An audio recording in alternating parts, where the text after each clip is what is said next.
Assalamualaikum warahmatullahi wabarakatuh. Perkenalkan, nama saya Rizky Amalia dengan NPM C1C023006. Pada kesempatan kali ini, saya akan menjelaskan materi akuntansi keuangan lembaga bab 6 tentang transaksi entitas induk dan entitas anak aset tetap. Nah, jadi pertama itu transaksi penjualan aset tetap. Sebenarnya apa sih dampak dari terjadinya transaksi penjualan aset tetap terhadap pencatatan entitas induk? Nah, transaksi penjualan aset tetap antara entitas induk dan entitas anak dapat menghasilkan keuntungan atau bahkan kerugian. Nah, keuntungan dan kerugian tadi belum bisa terrealisasi selama aset tersebut masih dimiliki oleh entitas anak atau entitas induk. Atas keuntungan atau kerugian tadi yang belum terrealisasi harus dilakukan pencatatan. Nah,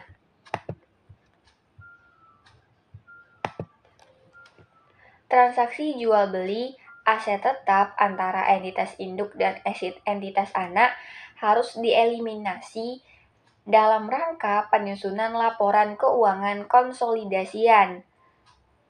Hal ini diperlukan agar tidak terjadi pencatatan ganda atau pencatatan yang double. Nah, dilihat dari sisi konsolidasian, aset tetap yang diperoleh entitas anak dari entitas induk atau sebaliknya dicatat pada nilai perolehan dari pihak non-afiliasi. Keuntungan atau kerugian atas penjualan aset tetap antara induk dan anak akan terrealisasi pada saat pelepasan atau penggunaan aset. Nah, ada dua kondisi.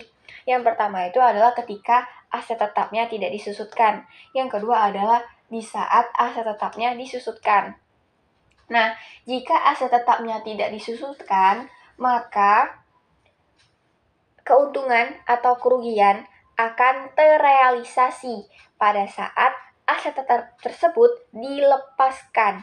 Jadi kalau misalkan aset tetapnya sudah dilepaskan, itu boleh diakui keuntungan dan kerugiannya terrealisasi. Nah, sedangkan jika aset tetapnya disusutkan, maka keuntungan dan kerugiannya itu akan terrealisasi ketika aset tetap tersebut digunakan. Langsung saja kita ke contoh halaman 179. Ada transaksi hulu, penjualan aset tetap tidak disusutkan. Nah, itu contoh 6.2, ada transaksi hulu penjualan tanah dari PT Nusantara ke PT Andalas. Jadi PT Nusantara ini adalah PT induk dan Andalas ini adalah PT anak. Kepemilikan PT Nusantara pada PT Andalas ini adalah 75%. Jadi ketika melakukan akuisisi itu kita harus membuat jurnalnya. Di sini 75%-nya itu sebesar atau dinilai rupiah sebesar 900 juta. Jadi jurnalnya investasi pada PT Andalas pada kas sebesar 900 juta.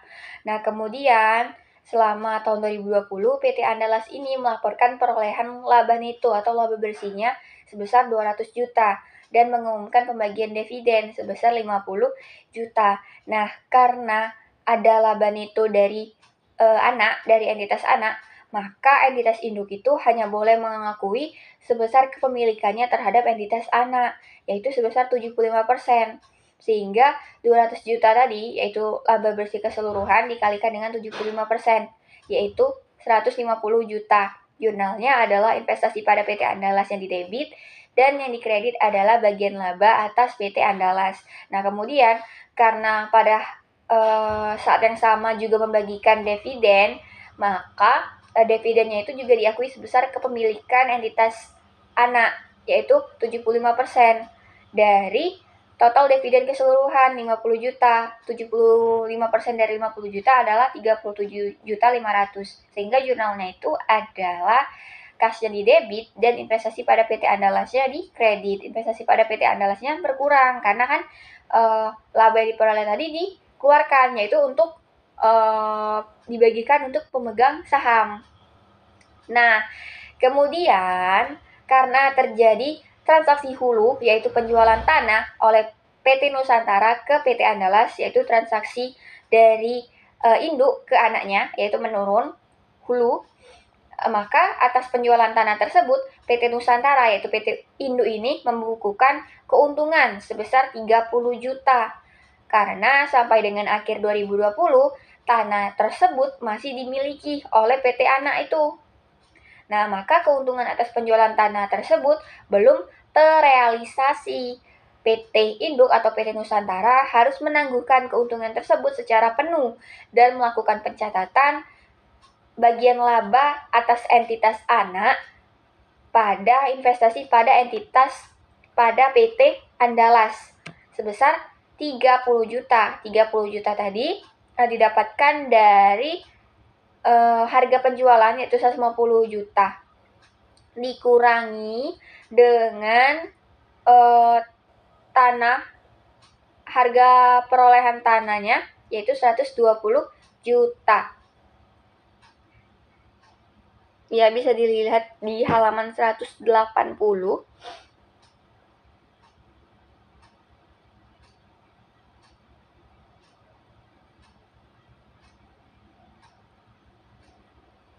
Nah, kemudian karena ini tadi untuk menghindari terjadinya pencatatan ganda dalam laporan konsolidasian, maka harus dibuat jurnal eliminasi.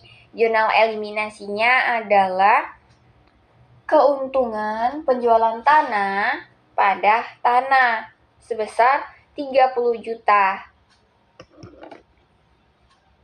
Kemudian di halaman 186 ada transaksi hilir penjualan aset tetap yang tidak disusutkan.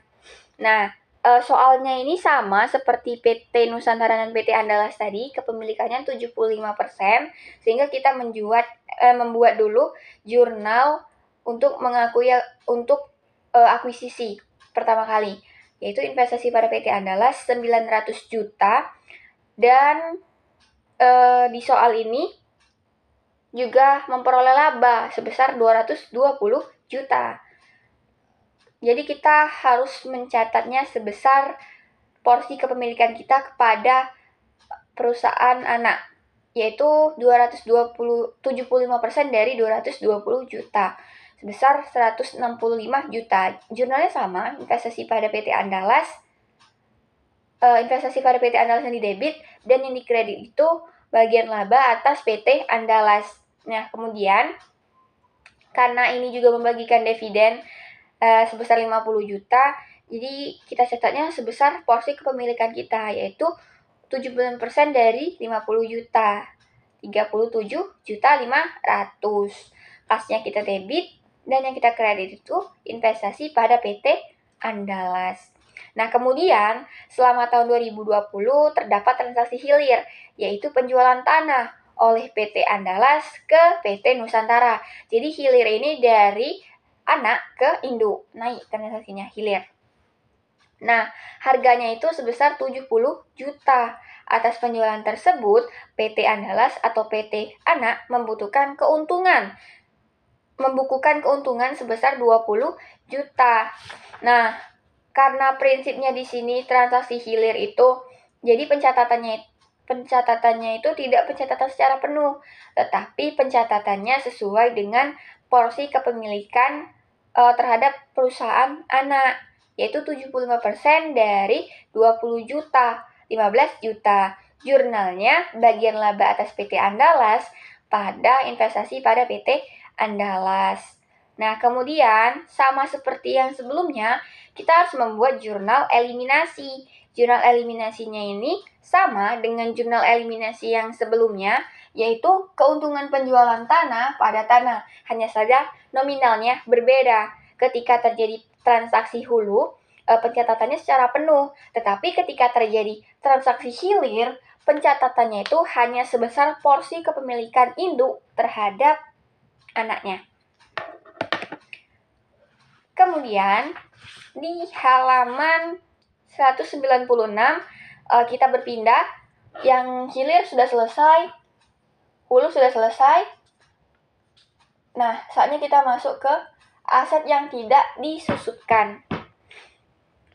Jadi kan kalau misalkan transaksi aset yang tidak disusutkan tadi, realisasi keuntungan ataupun kerugiannya saat aset ini dilepaskan.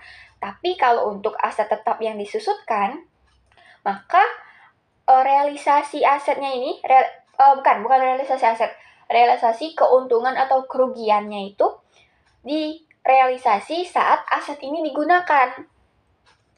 Nah, yang pertama kita masuk ke transaksi hulu. Hulu itu dari induk ke anak. Contohnya ada di halaman 197. Ini transaksi hulu penjualan bangunan. Sama saja ini. Saat mengakuisisi kita buat dulu jurnalnya, investasi pada PT Andalas di debit dan kasnya di kredit. Sebesar nominal yang kita bayarkan untuk mengakuisisi PT Anak. Kemudian karena melaporkan laba, jadi labanya itu dicatat sebesar porsi kepemilikan kita terhadap anak dengan jurnal investasi pada PT Andalas yang dikreditnya bagian laba atas PT Andalas. Kemudian pembagian dividen kas pada investasi PT Andalas. Nah, jadi selama 2020 itu terdapat transaksi hulu, yaitu penjualan bangunan dari PT Nusantara, yaitu PT Induk, ke PT Andalas, PT Anak, pada harga 230 juta. Nah, pada tanggal penjualan, nilai tercatat bangunan tersebut 200 juta. Jadi kan ada selisih tuh. 200 juta ini didapatkan dari 400 juta dikurangi dengan 200 juta. Ini pencatatan bangunannya. Karena tadi harga perolehannya tadi 230, kemudian nilai tercatatnya itu 200. Jadi kan ada selisih tuh 30 juta. Nah, 30 juta itu diakui sebagai keuntungan. Sehingga dibuat jurnalnya bagian laba atas entitas anak pada investasi PT Andalas sebesar 30 juta tadi. Nah, kemudian bangunan tersebut digunakan oleh PT Andalas atau PT Anak, sehingga dari sudut pandang konsolidasi, keuntungan penjualan bangunan yang terdapat dalam pencatatan PT Nusantara harus dieliminasi. Nilai bangunan dan akumulasi penyusutan juga harus disesuaikan agar mencerminkan nilai perolehan dari pihak non-afiliasi. Nah, jadi jurnalnya ini kita buat keuntungan penjualan bangunan 30 juta karena kita mengakui keuntungannya tadi 30 juta, selisih antara penjualan bangunan dengan nilai tercatat. Nah, kemudian bangunannya ini kita debitkan sebesar 170 juta dan akumulasi penyusutannya kita kreditkan sebesar 200 juta. Nah, kita lanjut di halaman 204, transaksi hilir penjualan aset tetap. Transaksinya mirip seperti transaksi yang sebelum-sebelumnya. Pada saat akuisisi pertama, kita catat dulu investasi pada PT Andalas dan kreditnya kas sebesar harga akuisisinya. Karena di sini kepemilikannya 75%, jadi 75% itu dengan nominal 900 juta. Nah, kemudian investasi pada PT Andalas ini kita debitkan lagi dan kita kreditkan bagian laba atas PT Andalas untuk mencatat pengakuan bagian laba atas entitas anak.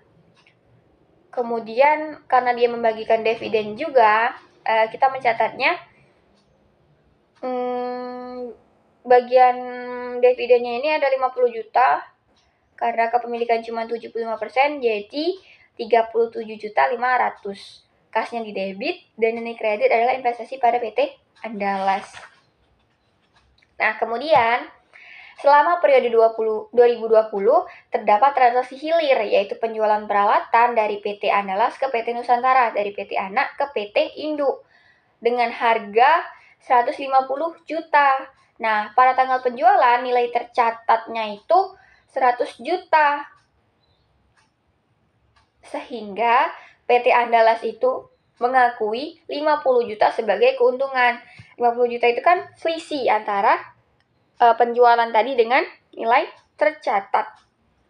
Nah, sehingga kita membuat jurnal untuk mencatat keuntungan hilir yang belum terrealisasi. Karena ini transaksi hilir, jadi kita tidak bisa mencatatnya secara penuh. Hanya sebesar porsi kepemilikan kita terhadap entitas anak, yaitu 75% dari 50 juta, yaitu 37.500.000. Jurnalnya, bagian laba atas entitas anaknya kita debitkan. Kemudian, kita kreditkan investasi pada PT Andalas. Nah, karena ini belum terrealisasi, jadi kita buat jurnal eliminasi. Jurnal eliminasinya itu seperti ini. Keuntungan penjualan peralatan yang didebit sebesar 50 juta, yaitu sebesar selisih tadi, selisih nilai penjualan dengan nilai tercatat. Kemudian peralatannya itu sebesar 100 juta. Nih, sebesar nilai tercatatnya. Nah, kemudian yang kita kreditkan itu adalah akumulasi penyusutan. Akumulasi penyusutannya itu adalah sebesar 150 juta.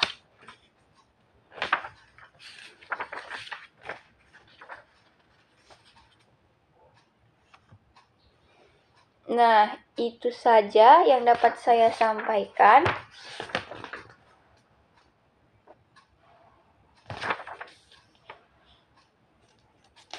Mohon maaf apabila ada kesalahan.